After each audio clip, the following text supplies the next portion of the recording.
হিজাব পরায় হেনস্থা হতে হলো এক মার্কিন নারী বিমানবালাকে। বুধবার নিউ ইয়র্কের জন এফ কেনেডি আন্তর্জাতিক বিমানবন্দরে ডেল্টা এয়ারলাইন্সের নারী বিমানবালা রাবেয়া খান নিয়মমাফিক অফিসে বসেছিলেন। হঠাৎই তার ওপর চড়াও হয় 57 বছর বয়সের রবিন রোডস।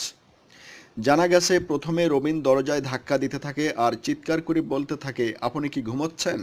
আপনি কি প্রার্থনা করছেন? কি করছেন ভিতরে বসে? এই প্রশ্নের সঙ্গে সঙ্গে চলতে থাকে দরজায় ধাক্কা মারা। এমন সময় রাবেয়া রবিনকে প্রশ্ন করেন, আমি কি করেছি? এর জবাবে রবিন বলেন, কিছুই না, তবু আপনাকে আমি লাথি মারব। বলেই রাবেয়ার পিছনের পায়ে সজোরে লাথি মারে সে।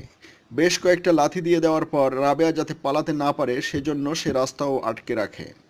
আর এ সময় রবিন চিৎকার করে বলতে থাকে, সাবধান মুসলিমরা, সাবধান আইএস আইএস। এখন ক্ষমতায় রয়েছেন ট্রাম্প। জঙ্গিদের হাত থেকে মুক্তি দিতে তিনিই যথেষ্ট। জার্মানি, ফ্রান্স বা বেলজিয়ামে গিয়ে থাকবেন এরা, আমেরিকায় নয়। যদিও গোটা ঘটনার পরপরই গ্রেপ্তার করা হয় রবিনকে।